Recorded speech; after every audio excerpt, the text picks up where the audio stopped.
Friends எல்லாருக்கும் வணக்கம். Welcome back to மான்ஸ்விஸ் டீ. இப்போ பார்த்திங்கன்னா மணி 10 ஆகுது. இன்றைக்கி வந்து சாட்டர்டே.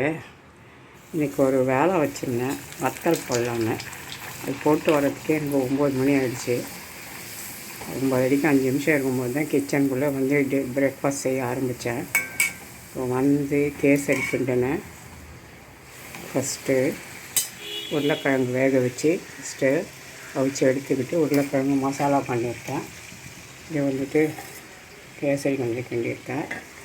அடுத்து இன்னும் வந்துட்டு பூரி மாவு பிசைஞ்சு இப்போ தான் பூரியை போட்டு திரட்டி எடுத்திருக்கேன். சாப்பிட்றதுக்கு இன்னும் 10 நிமிஷம் ஆகும் நினைக்கிறேன். இதான் எங்கள் வீட்டில் இன்றைக்கி பிரேக்ஃபாஸ்ட்டு. இன்னும் பூரி போட்டுட்ருக்கேன். இப்படிமா நடந்துகிட்ருக்குது. இங்கே ஒருத்தருக்கேன் பொண்ணுக்கு வச்சுட்டேன். கொஞ்சமாக கேசரி, 2 பூரி மசாலா, உருளைக்கிழங்கு மசாலா. ஒருத்தர் வந்து எங்கள் வீட்டில் சாப்பிட்டுட்ருக்காங்க. இன்னும் ஒருத்தர் வந்து குளிச்சிட்ருக்காங்க. நானும் இப்போ சாப்பிட போகிறேன். இப்படி பூரி சுட்டாலுமே கூட இப்படி தான் ஒன்றா உட்காந்து சாப்பிட மாட்டோம். சுடுறது பார்த்தா 6 பூரி தான். ஃப்ரெண்ட்ஸ், இப்போ மணி 1:30 ஆகிடுச்சி. நான் ஒரு அரை மணி நேரத்துக்கு முன்னாடி, அதாவது 12:15 இருக்கும் நான் வரும்போது நினைக்கிறேன்.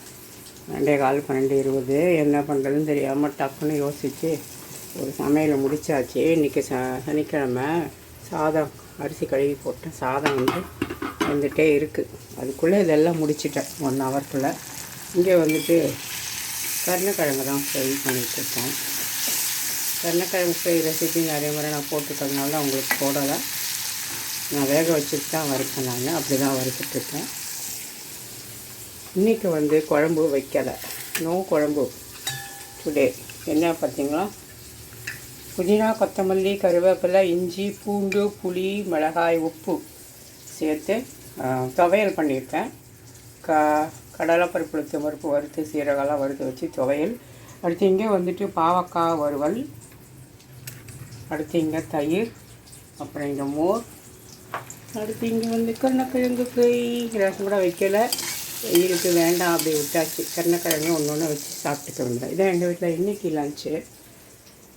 இன்றைக்கி சமையல் இவ்வளோ லேட்டாக இருக்குன்னு காரணம் கேட்டிங்கன்னா, காலையில் வத்தல் கூட போயிட்டு வந்து நான் பிரேக்ஃபாஸ்ட் பண்ணுறதுக்கே எனக்கு டைம் ஆகிடுச்சு. 10:15 ஆகிடுச்சு. சாப்பிடும்போது மணி 10:30.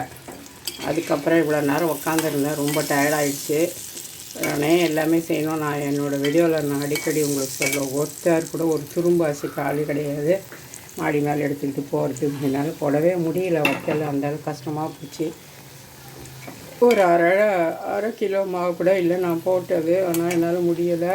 வத்தல் போட்டு வந்து சாயங்காலமாக காட்டுறேன். அதை எடுத்துகிட்டு வரும்போது செல் எடுத்துகிட்டு போக மறந்துட்டேன் மாடிக்கு. ஓகேங்களா, வேறு ஏதாவது வீடியோ எடுத்தாலாவது பண்ணலாம். நம்மளே எடுக்கிறதுனால மறந்தும் போகுது. 2 வாட்டி இறங்கி வர வேண்டும். ஓகே, என்னோடய குழம்புல நிறுத்திக்கிட்டு நான் கருணக்கிழங்கு வறுத்துட்டு காட்டுறேன்.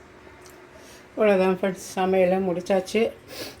ஏதோ 2:30 கூட ஆகும் சாப்பிட நினைக்கிறேன். உங்கள் வீட்டில் என்ன லஞ்சு மறக்காமல் சொல்லுங்கள் ஃப்ரெண்ட்ஸ். தேங்க்யூ.